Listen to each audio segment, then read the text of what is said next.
I have a little bit of a different voice today because I've come back from holiday with a cold, so I'm hoping it's not too unbearable to listen to.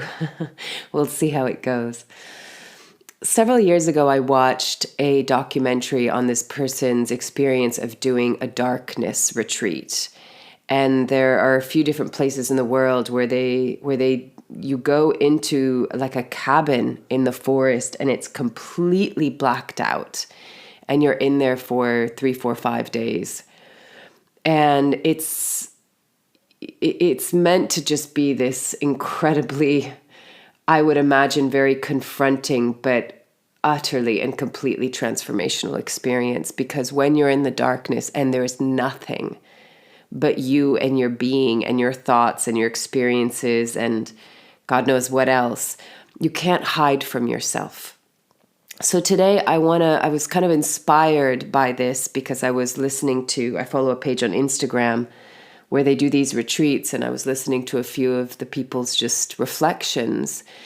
And I want to talk about this, how we tend to hide, suppress, repress, pretend, ignore, neglect most importantly, our emotions, but that leads us into our pain and ultimately just our humanity, our human experience. So I want to talk about how we do this, how we pretend quite a lot, and what does that mean? What are the consequences, and what would it mean to not do that? So that's what we're going to look at today.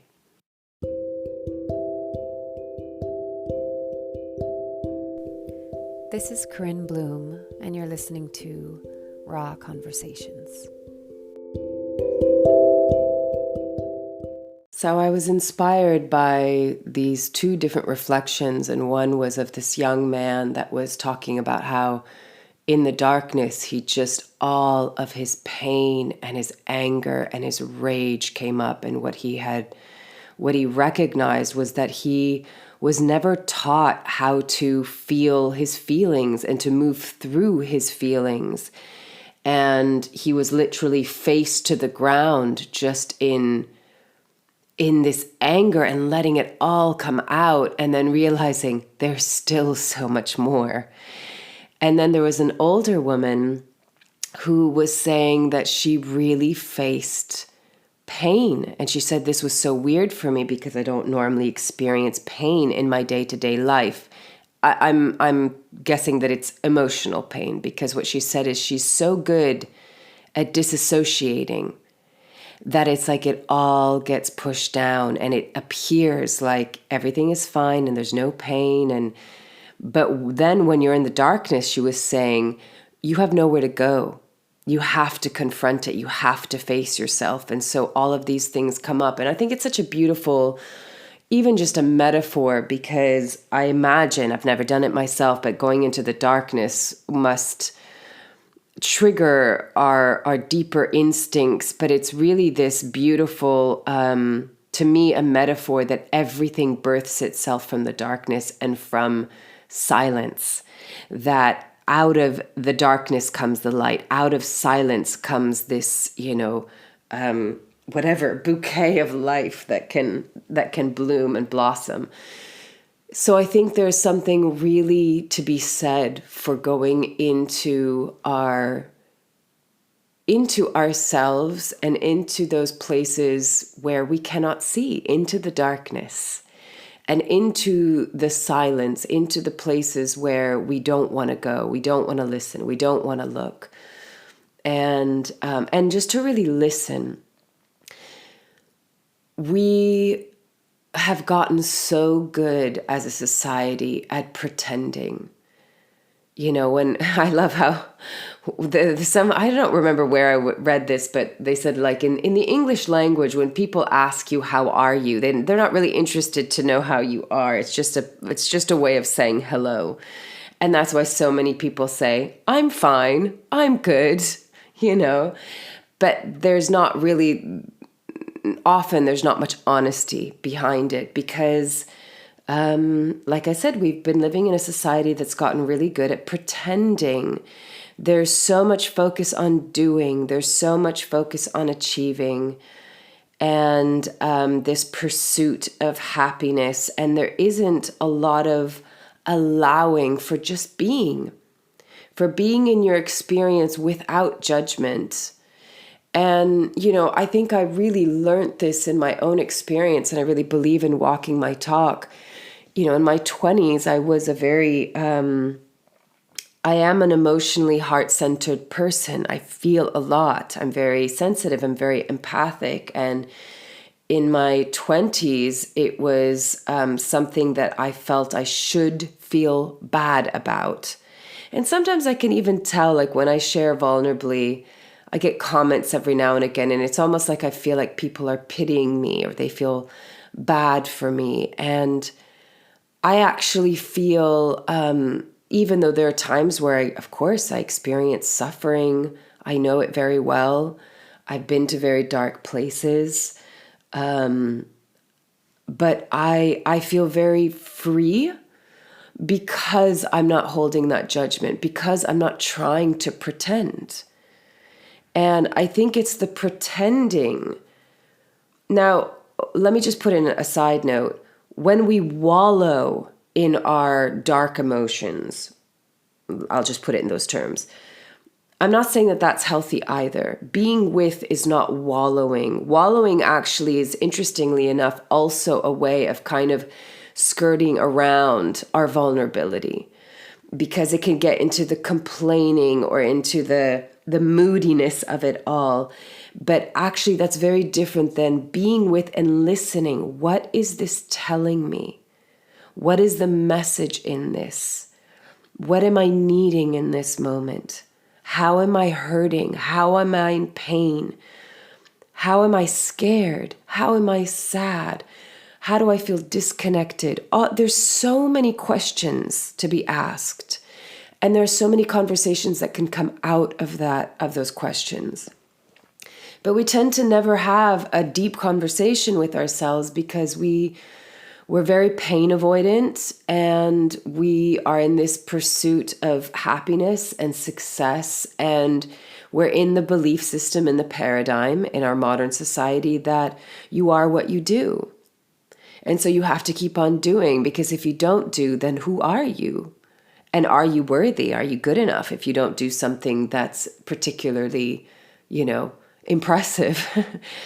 I think even in the spiritual realm, there can be that doing spirituality, right? Improving ourselves so that we're more enlightened.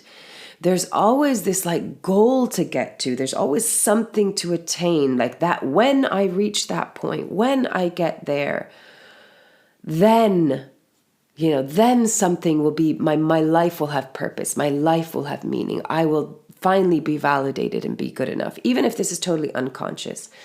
But it's all dependent on needing to get somewhere. So the interesting question becomes, what if I didn't have to get anywhere? What if there was nothing I needed to do?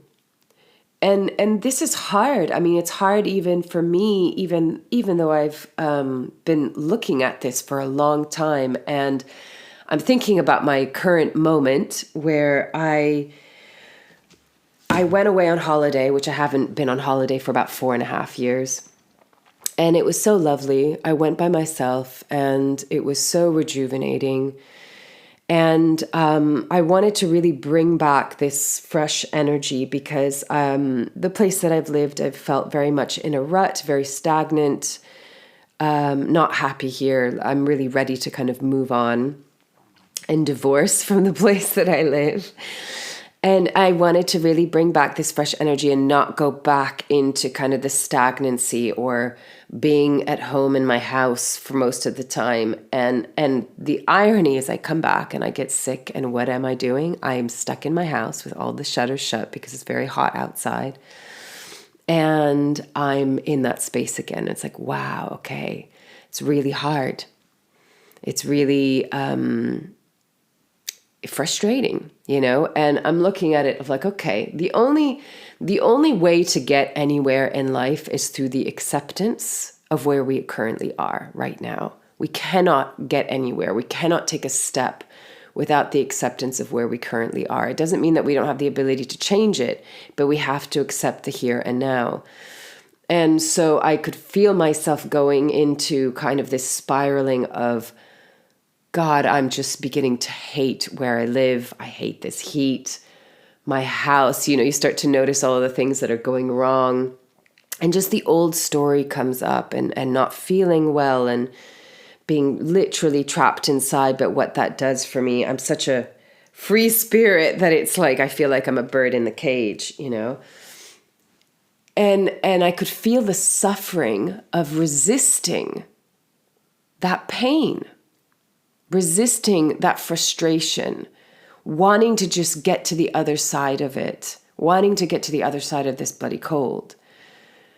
And then I gave up on sleep this morning because I had a terrible night's sleep. And so I woke up at like 5:30, and I went downstairs and I had some breakfast and I took a cup of tea and I went outside and I saw the sunrise and there was actually some cool air.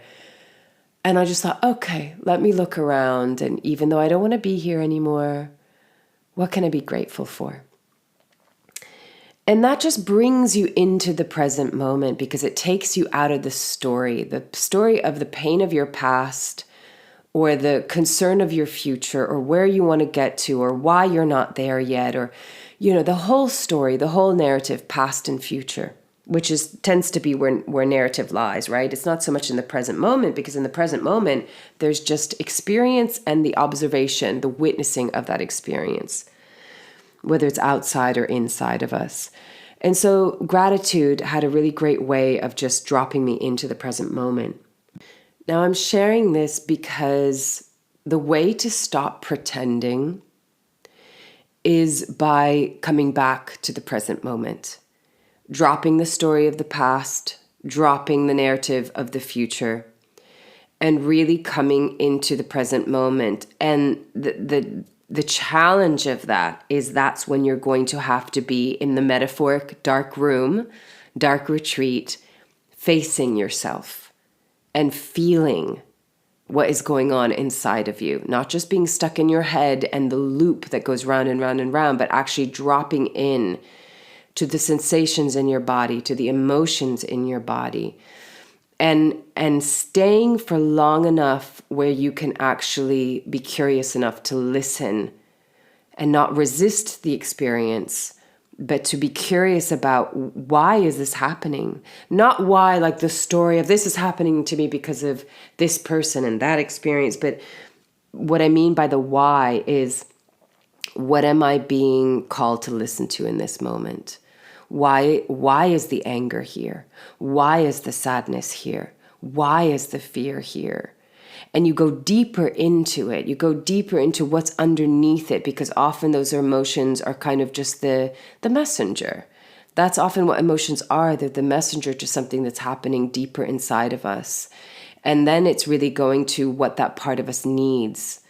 So that stopping and staying with our experience, I think, is our greatest practice, our biggest challenge, our greatest meditation, because that's where we start to face ourselves. And that's the doorway. That's the doorway in, back home, to ourselves, to our true self, to our heart, ultimately, in the end, to our freedom and our peace. And getting to know ourselves. Now, some people might not have so much of an interest to get to know themselves, They might kind of wonder, well, what's the point? Maybe it's all about, getting to know the external world, and that's a beautiful thing as well.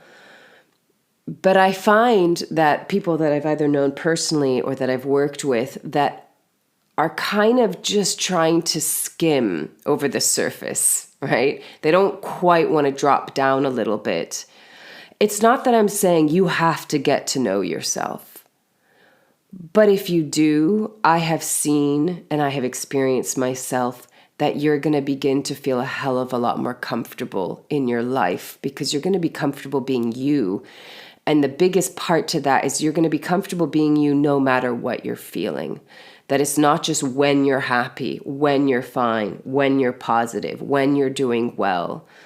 And then it's just terrifying when you might not be okay, when you might feel sad, or when you might feel sick, or when you might be injured, or when you might have lost your job, or when you might have come out of a relationship or a marriage. Those are the moments where we need to not do and we need to just be. Because those are the moments where we come face to face, heart to heart with ourselves and with our truth ultimately. And the only way we can get to our truth is by not pretending. And so we've got to stop pretending that we're fine when we're not fine, or we've got to stop pretending that we're happy when we're not happy. And it's not to say this isn't black and white, right? There's a whole spectrum of color, or just, many shades of gray in between. And I think it's really important that we don't look at this as black and white and solely dualistic, because we're so multi-textured. There are many, many shades to our experience. And this is why I get out of using the terminology of good and bad, right and wrong, positive and negative, especially around emotions. This is a positive emotion. This is a negative emotion. No, they're just all emotions. And they all have different things to tell us. They have their own wisdom, and they're all important in their own way. So getting to know yourself is what's going to bring you into a greater state of comfort. And comfort brings us into a state of confidence. And confidence, that can go into many different areas of life where, we feel more authentic, more empowered, more creative. So why do we pretend? Because we're in a pain avoidance society, because we don't live in community where there's emotional support, because the values of this culture are a little bit skewed, in my opinion. And if you're not used to being with your humanity, then it builds up over time to become something that is more and more unknown, and we're scared of the unknown. And if we haven't, okay, I'm going to give an example. I was going to say, if we haven't learned to be with pain, we get more and more afraid of it, so we resist it more and more, which actually makes the pain worse. So the example that I was going to give you is that I have a very high threshold for pain, I think both physically and emotionally, because I'm well-traveled in both. As a former professional ballet dancer, I dealt with physical pain every day. If it wasn't some kind of ailment of my body, it was just the fact of wearing point shoes, which after several hours, it can be agonizing. I remember there'd be times where it feels like you're walking on glass, shards of glass, and your feet, your toes are just being cut up. And sometimes they literally do get cut up and they start to bleed. And I always remember these moments. I have very specific memories of when I was in so much pain, but I had to keep on going.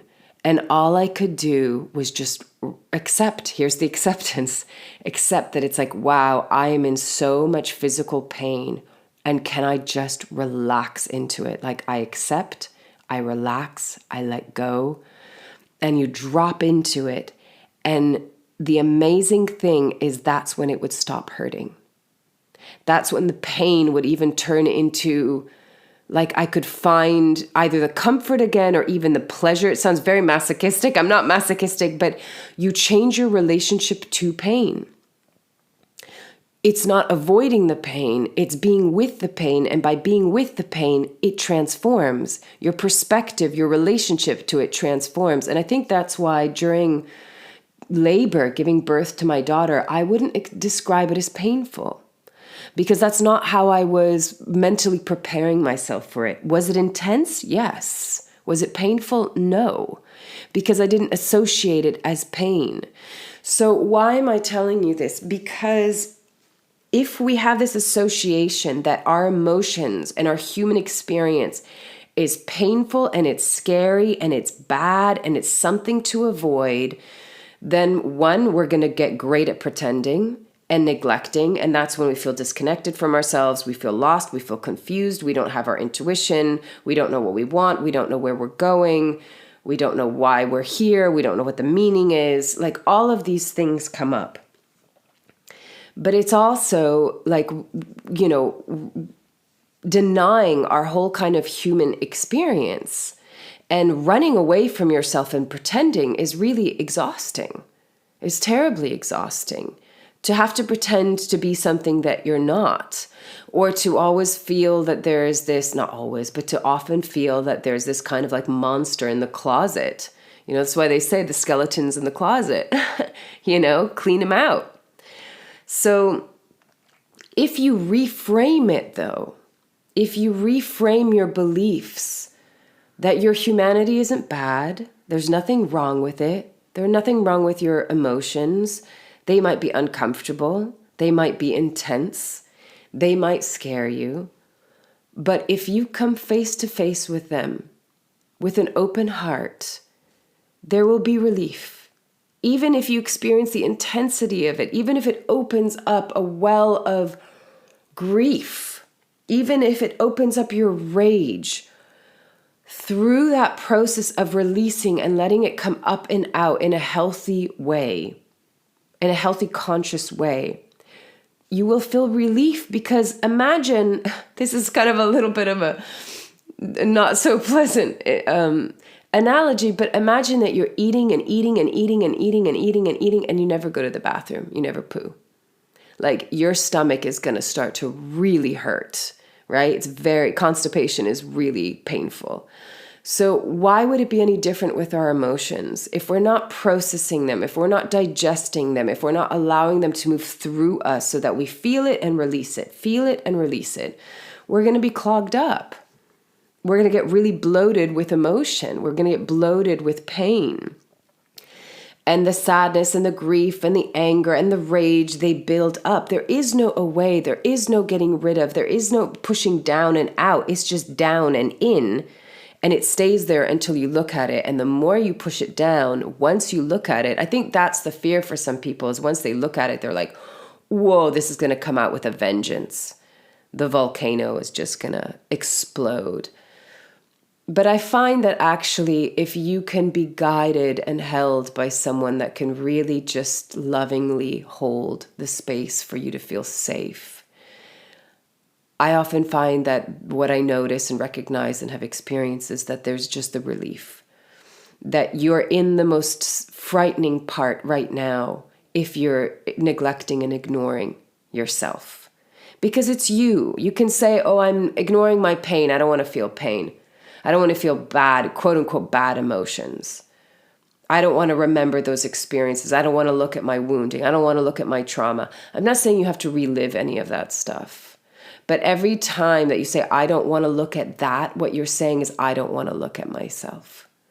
Which means, and you may agree or disagree with this, it means that you're not fully loving yourself.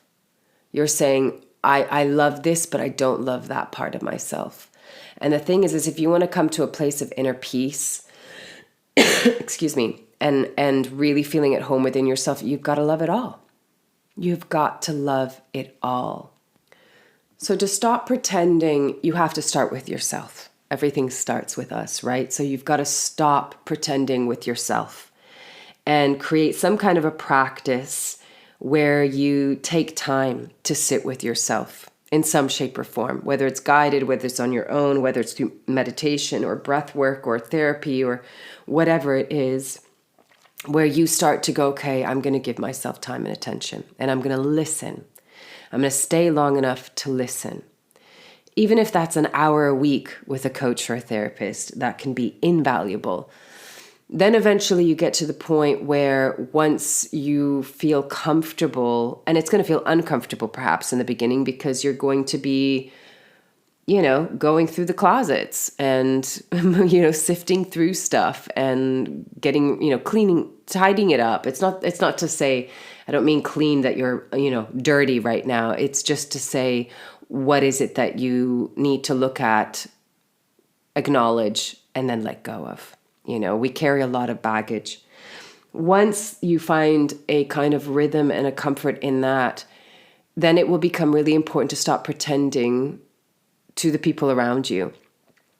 Now, sometimes what's scary about doing this work is that you'll be different. And so people will recognize that maybe you've changed, or you will feel differently about your friends or your family or your romantic relationships because you're evolving, you're growing, you're shedding skin. And so sometimes that can be a challenging part of the journey, but it's so important to stop pretending. And people might have their ideas.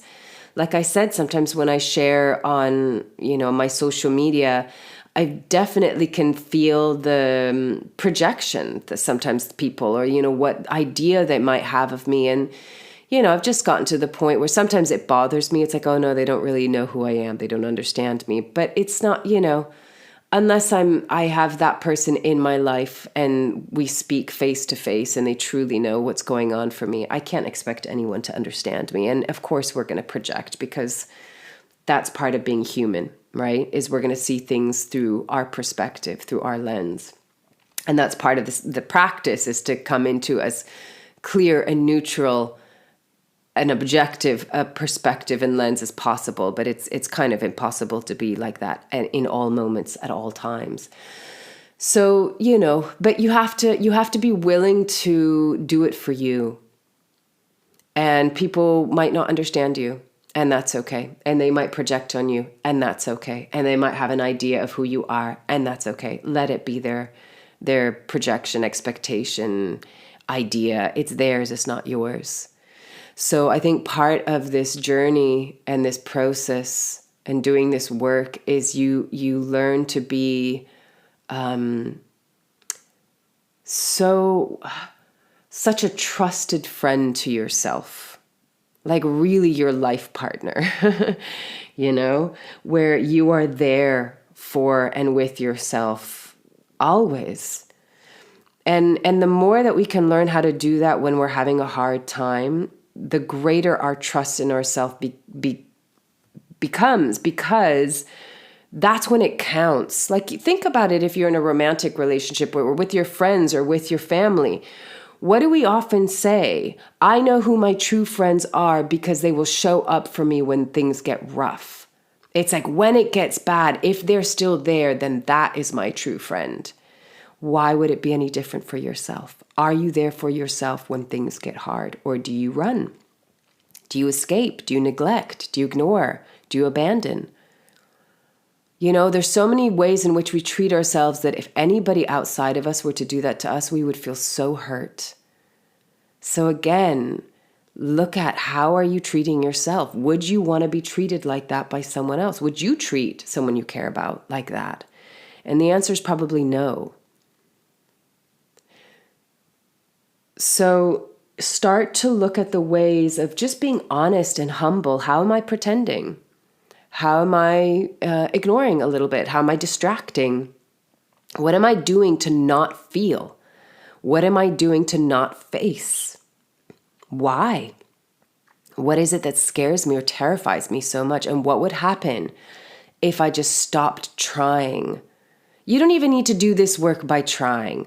Let go of the trying. Let go of trying to be spiritual. Let go of trying to be better. Let go of trying, to do anything, and just drop into being. Listen, feel, stay, experience. Drop into your heart and let that be the guide, because ultimately everything just needs love. It needs our loving attention. It needs presence. And that requires us to be in the moment, which is why I said at the beginning, it's important to let go of the story of the past or the narrative of the future. So that's the invitation for today, to kind of metaphorically step into your own dark room and see what arises, see what comes up, see what you've been kind of hiding away that really wants to come to the surface, so that it can just let go and transform and turn it into the joy and the fulfillment and the meaning and the pleasure and the laughter and the awe. Like, one thing that is so beautiful about watching these people come out of the darkness, they come out with this big, thick blindfold, and they sat outside. Obviously, this is in nature. And when they take off the blindfold, it's so bright after days, but when they open their eyes, all of them say, wow, wow. And they begin to cry often, like, wow, it's so beautiful. So that's the treasure of this. When you go into the dark and you go into the depths of your pain, on the other side is where you will find awe. On the other side is where you will find beauty, because you will find yourself and your self-acceptance and your self-worth and your self-love. You will find love. And that's what will make everything so much more beautiful. And then even in the future, when you're in pain, because you will show up with love, it will be totally different. And you will find beauty even in the hard moments, because you'll remember to return to awe by going through your experience, not by neglecting and pretending that it's not happening. If we want to be free, we've got to hold and accept and move through everything and really fully hold all of ourselves with the warmest, most loving embrace, so that we can feel free going, it's okay. I'm okay. Who I am is okay. What I feel is okay. What I think is okay. What I'm experiencing is okay. There's nothing wrong with me. I deserve this love. I deserve this presence and attention. Go through the darkness and you will find the light. Go through the darkness and you will return back home to your true self. And in that discovery is where you'll find that awe and the beauty of life again. As always, take it or leave it as feels right, and loving you from afar.